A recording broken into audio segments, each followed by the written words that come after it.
किसानों के सारे भ्रम टूट गए। 70 साल से उनको बेवकूफ बनाया गया, उनको आत्महत्या करने के लिए मजबूर कर दिया गया। तो मेरी प्रार्थना है, ये सारी बात कहने का मकसद ये था कि जब भी कोई तानाशाह, जब भी कोई अहंकारी नेता आपको आदेश दे तो आप हुक्म के गुलाम मत बने, अपने दिमाग को इस्तेमाल करें। जरा सोचें कि आपके सामने खड़ा कौन है। क्या ये सारी जनता जब ये वोट दे के उनको सत्ता में लाती तो ये अक्लमंद होती है? और अब जब अपने अधिकारों की बात कर रही है, अपने हकों की बात कर रही है, अपने वजूद की लड़ाई लड़ रही है, उनकी जमीनें जो उनकी मां है उसको बचाने की लड़ाई लड़ रही है, तो अब वो कौन हो गए? कुछ लोगों ने कहा ये तो आतंकवादी, तो खालिस्तानी है। लानत है ऐसे लोगों पे, उन्हें शर्म आनी चाहिए। मतलब गिरावट की कोई सीमा होती है। इतने सारे लोग वहां बैठे हुए हैं, कुछ लोगों ने यह लिख दिया कि और किसानों को तो प्रॉब्लम नहीं है, पंजाब के किसानों की प्रॉब्लम क्यों है?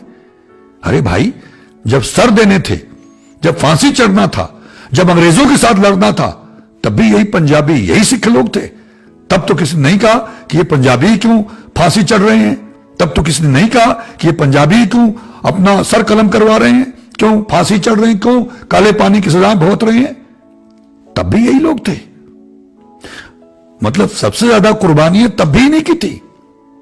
पाकिस्तान चाइना से जंग होती है तब भी यही लोग लड़ते हैं, तब भी यही सबसे ज्यादा कुर्बानियां देते हैं। तब तो आप ये बात नहीं कहते हो कि इनको क्या पड़ी हुई है, पूछ दबाओ पीछे और दुबक जाओ। अब लोग ये बात करते हैं, उनको शर्म नहीं है। लानत ऐसे लोगों पर जो इस तरह की गंदी सियासत करके इस तरह की बकवास करते हैं सोशल मीडिया में कि इन किसानों को बड़ी दिक्कत है। भाई इनको क्या प्रॉब्लम है, दूसरे किसानों को नहीं है? आप जरा दूसरे किसानों का हाल तो देखिए। आप यूपी में, बिहार में, मध्य प्रदेश में, राजस्थान में किसानों का हाल तो देखिए। तो अगर इनके गुरुओं में एक परिपाटी, इनके जीन्स में, इनके डीएनए में बहादुरी है, दिलेरी है, वो पुलिस वाले उन पर लाठियां चला रहे हैं और ये उनको लंगर खिला रहे हैं, पानी पिला रहे हैं, तो ना सरकार को शर्म है, ना उस पुलिस बल को शर्म है कि अगर सरकार ने उनको भेजा था तो उनके खाने का इंतजाम तो कर देते कि तुमने खूब लाठियां चलाई, खूब तुमने वाटर कैनन चलाई, खूब तुमने बहादुरी काम किया। मैं समझता हूं कि हमारे हर जवान को शर्म से अपना सर झुका लेना चाहिए कि तुम अपने अन्नदाताओं को, तुम अपने मालिकों पर ये अत्याचार करते हो, तुम्हें शर्म नहीं आती है।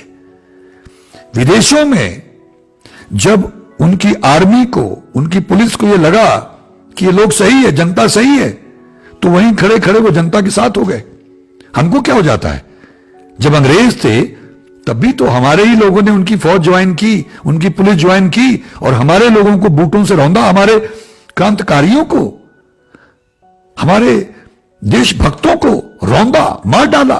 लाजपत राय जी को हमारे ही लोग थे, उन्होंने हमारे ही लोगों को हमारे ही खिलाफ इस्तेमाल किया था। और अब ये भूरे और काले अंग्रेज उनसे भी कहीं ज्यादा खतरनाक हैं, तो इनको पहचानो भाई। मैं हर पुलिसकर्मी से प्रार्थना करता हूं, हर ऑफिसर से प्रार्थना करता हूं कि थोड़ा सा अपने दिमाग पे जोर डालो। आईएएस ऑफिसर से प्रार्थना करता हूं जिनको जिम्मेदारी दी जाती है, जरा सोचिए, अगर कल बात की जा रही है फौज को बुलाने की, तो फौज के फौजियों को, अफसरों को सोचना चाहिए कि यहां गलत कौन है और सही कौन है। अगर एक आदमी, कोई भी हो, कोई नेता हो, हमारे यहां तो एक चपरासी के लिए तो क्वालिफिकेशन चाहिए, लेकिन राष्ट्रपति बनने के लिए, प्रधानमंत्री बनने के लिए, मुख्यमंत्री बनने के लिए कोई क्वालिफिकेशन की जरूरत नहीं है। ये दुर्भाग्य हमारे देश का, इसीलिए हम आज इस कगार पे खड़े हुए हैं, तबाही के दाने पे खड़े हुए हैं। तो आप कैसे मानेंगे कि उनका फैसला सही है? और ये जो इतने लोग खड़े हुए हैं, अब तो यूपी से, बिहार से, राजस्थान से, हरियाणा से, मध्य प्रदेश से, महाराष्ट्र से सारे किसान आ रहे हैं। और मैं समझता हूं कि अब किसी भी किसान को बैठना नहीं चाहिए, क्योंकि किसानों के साथ हमेशा से अन्याय हुआ, मजदूरों के साथ अन्याय हुआ, गांव के साथ अन्याय हुआ है। अब हर गांव के लोगों को, किसानों को, मजदूरों को उठना चाहिए और हमारे देश के हर सज्जन को, हर देशवासी को, हर नागरिक को इनके साथ खड़ना चाहिए। मैं उन लोगों के जज्बों को सल्यूट करता हूं जो भाई कंबल लेके आ गए, कंबल बांटने लग गए। एक बच्ची चाय लेके आ गई इतना ही है कि वो बेचारी चाय बना सकती थी तो वो चाय लेके आ गई उनके लिए।